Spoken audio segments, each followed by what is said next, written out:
ওই আমাকে বাড়ি যেতে দেয় না, বুঝছেন ভাইয়া? কত দূর যেতে হবে? মানে ডেকেছি, চলে আসছেন?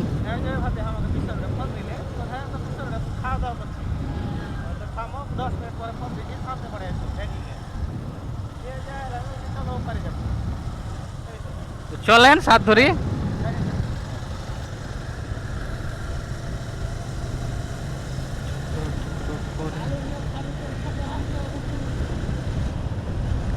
হ্যালো দর্শক, আমরা এখন আছি চাঁপাইনবাবগঞ্জে শেখ হাসিনা সেতু এলাকায়।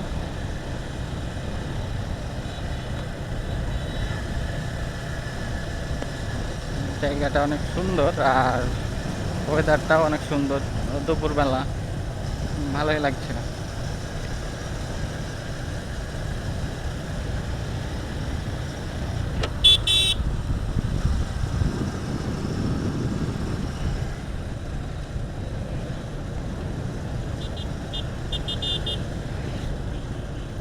ওয়াও, এখান থেকে দারুণ লাগছে না দেখতে শ্যাম? আরে সাথে চলে এলাম, চলে এলাম, সমস্যা কি? যেহেতু সবাই আছে।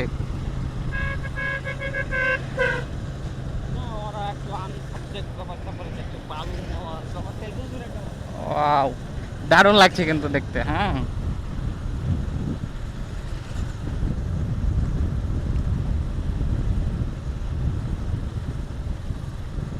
So beautiful place.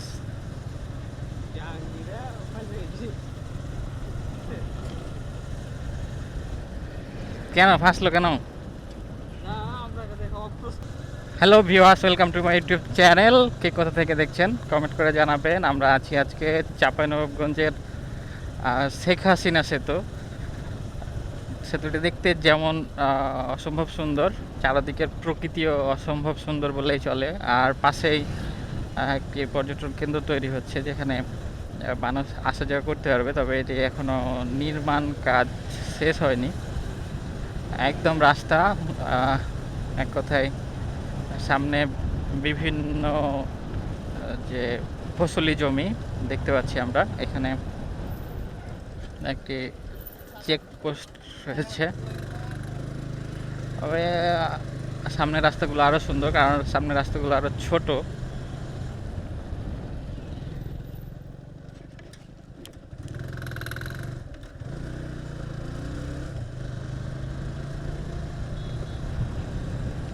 রাস্তাতেও কিছু কিছু ফসলি জমির যে খড়কুটো পড়ে আছে। আর এদিকের মানুষের প্রচণ্ড ফসল হয়, কারণ বন্যা হয়। এই বন্যার পানিতে মাটিতে পলি পড়ে, আর এই পলি পড়ার কারণেই মূলত বেশি ফসল উৎপাদন হওয়ার সম্ভাবনা থাকে। এই জন্য জেলার অন্যান্য জায়গার থেকে এখানকার ফসল বেশি সুন্দর হয়ে থাকে। আর সামনে যে রাস্তাটি একটু ছোট এখানকার থেকে, তারপরেও গ্রামগুলো অনেক সুন্দর, বিউটিফুল লাগে দেখতে।